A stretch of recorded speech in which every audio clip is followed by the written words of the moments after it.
Hi friends, आज हूँ तमारी साथे शेर करूँ छूँ बजार करता सस्ता अने क्वॉंटिटी में वधारे एवा सींग भुजियानी रेसिपी। तो बजार में खूब ज मोंघा होय छे, साथे बहु तीखा होय छे, बाळको खाई शकता नथी। तो आज हूँ तमारी साथे आ रेसिपी शेर करूँ छूँ।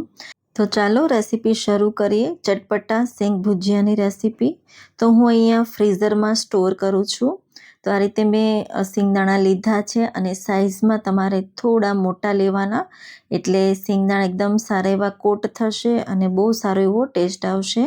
तो मैं अहींया 2 कप जेटला सींगदाणा लई लीधा अने पाणीथी सारी रीते आ रीते पलाળી दीधा छे। तो एकाद मिनिट माटे ज पलाळवाना छे अने पाणी આપણે नितारी लईशुं। मात्र पाणीथी आ रीते भीना ज करी लईशुं अने आ रीते पाणी नितारी लेवानुं। हवे एमां 1 कप जेटलो बेसन एटले के चणानो लोट एड करी दईशुं, साथे 1/4 कप जेटलो ચોખાનો લોટ, जेथी बहु सारा एवा क्रिस्पी बनशे।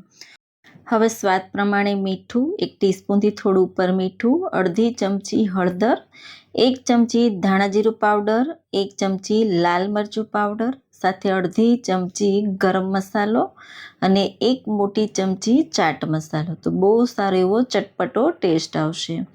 1/4 ટીસ્પૂન ખાવાનો સોડા ઉમેરી દઈશું, એટલે સીંગ ભુજિયા એકદમ સારા એવા ફૂલશે।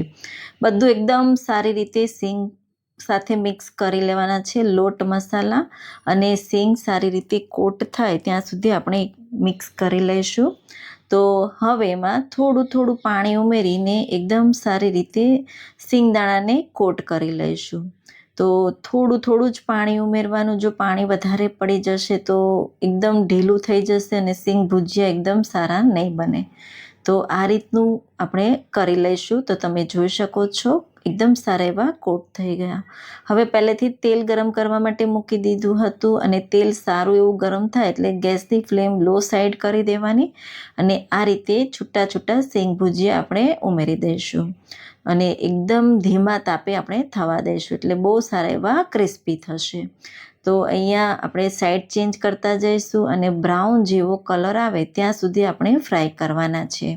તો લગભગ અહીંયા આપણને 3થી 4 મિનિટ જેવો ટાઈમ લાગશે। તો ગેસની ફ્લેમ લો સાઈડ રાખીને જ આપણે ફ્રાય કરી લઈશું।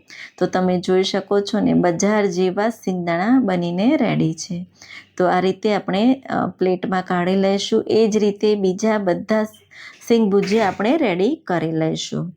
તો આ રીતે મેં બધા સિંગ ભુજિયા બનાવી લીધા અને ઠંડા થાય પછી આ રીતે આપણે કાશ્મીરી લાલ મરચું પાવડર ઉમેરી દઈશું અને એકદમ સારી રીતે મિક્સ કરી દઈશું। તો તમે અવાજ સાંભળી શકો છો કેટલા ક્રિસ્પી અને ચટપટા બજાર જેવા અને ઓછા ખર્ચમાં અને ચટપટા એવા, બાળકોને તો બહુ જ ભાવશે એવા સિંગદાણા બનીને રેડી છે, સિંગ ભુજિયા સોરી। તો જરૂરથી આ રેસીપી ટ્રાય કરજો। તો તમે જોઈ શકો છો કેટલા ક્રિસ્પી બનીને રેડી છે। તો જરૂરથી ટ્રાય કરજો। આવજો।